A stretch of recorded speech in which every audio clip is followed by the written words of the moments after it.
आरंग। महाभारत कालीन स्थल है ये आरंग। कौन सा?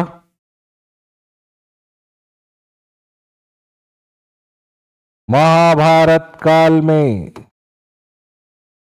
इसका नाम हुआ करता था भांडेर। क्या? भांडेर। और ये राजधानी हुआ करती थी राजा मोरध्वज की। का नाम? राजा मोरध्वज के बेटे का नाम ताम्रध्वज। क्या नाम?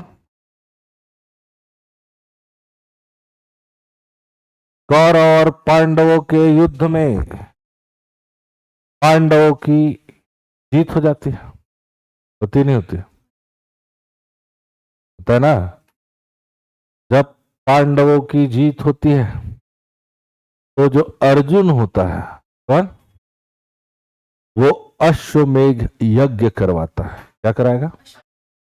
अश्वमेध यज्ञ के तहत एक यज्ञ होगा, चलता जाएगा, मंत्र पढ़ते जाएंगे और एक अश्व या घोड़े को छोड़ा जाएगा।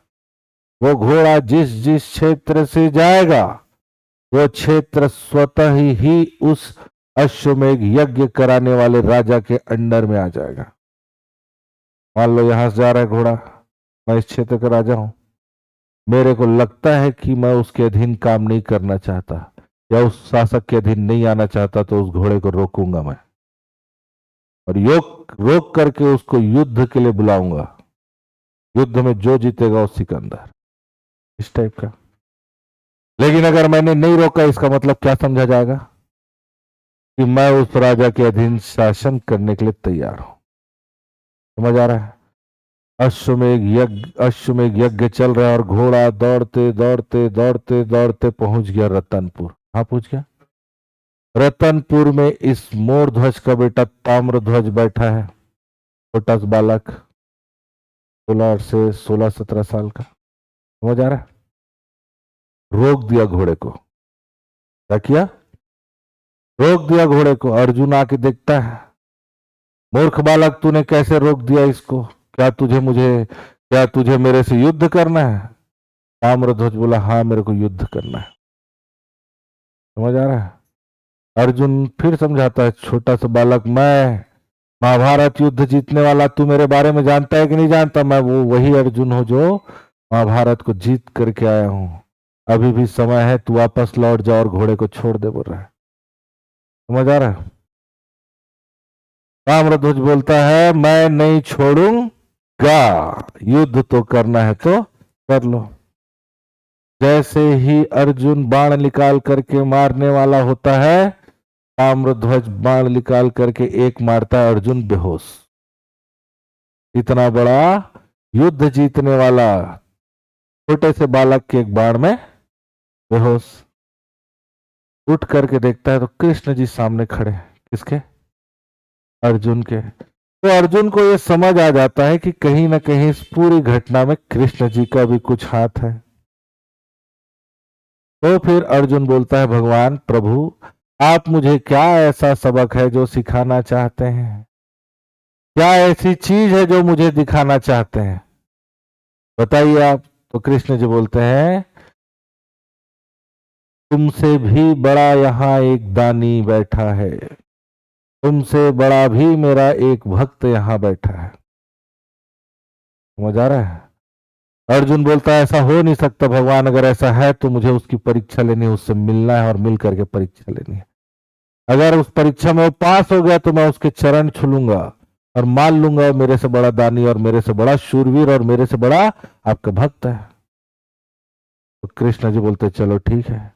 कृष्ण जी और अर्जुन दोनों साधु का वेश धारण कर लेते हैं और यमराज को बना लेते हैं शेर। क्या बना लेते हैं? शेर। और तीनों निकल पड़ते हैं और पहुंच जाते हैं। अच्छा, वो जो ताम्रध्वज क्या करता है, जब बाण मार करके अर्जुन को मूर्छित कर देता है तो वो उस घोड़े को लेकर के आरंग आ जाया रहता है। कहा जाता है?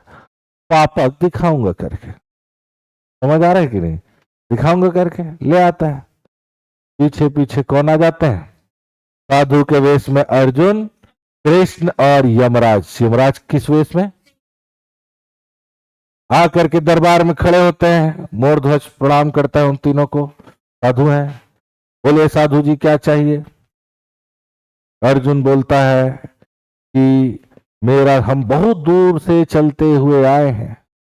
हमारा जो ये शेर आपको दिखाई दे रहा है बहुत समय से भूखा है।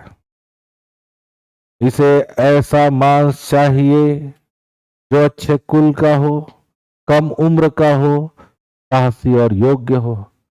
यदि आपके दरबार में, आपके साम्राज्य में कोई एक ऐसा व्यक्ति है या ऐसा कोई है तो इस शेर की भूख मिटाइए।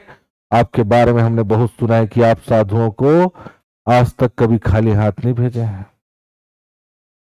तो फिर मूर्ध्वज सोचता है ऐसा तो एक ही है और वो मेरा बेटा है। बुलाया जाए, बोले ताम्रध्वज को। ताम्रध्वज को बुलाया जाता है। ताम्रध्वज को बुलाने के बाद उसकी जो जो मोरध्वज की पत्नी मतलब ताम्रध्वज की माता, उसको भी बुलाया जाता है, पद्मावती को। समझ आ रहा है? दोनों आते हैं और मोरध्वज तत्काल बोलता है बेटा ताम्रध्वज बैठो पालथी मोड़ करके। समझ आ रहा है? ताम्रध्वज बिना किसी सवाल जवाब के पिता की आज्ञा को मानकर बैठ जाता है। ठीक।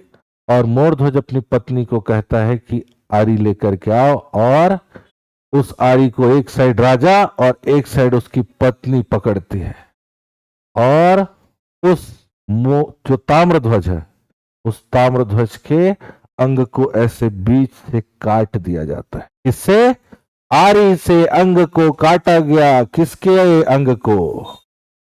इसीलिए इस जगह का नाम, आरी से अंग को काटा गया, इसीलिए इस जगह का नाम क्या हो गया? अंग को काट करके तुरंत शेर के सामने पेश करते ही अर्जुन की आंखों में आंसू। बोलता है इतना बड़ा बलिदान अपने इकलौते बेटे को आरी से काट करके दे दिया, इतना हिम्मत मेरे में। आप मान जाता है कि मेरे से बड़े दानी और मेरे से बड़े आप भक्त हैं। ठीक है। और चरण छू लेता है किसके?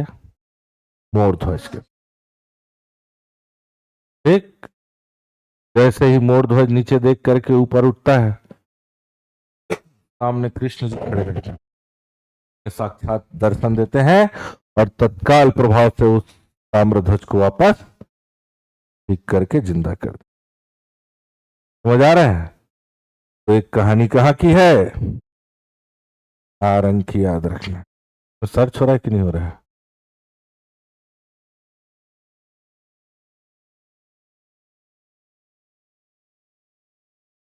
आरंग लिखा गया।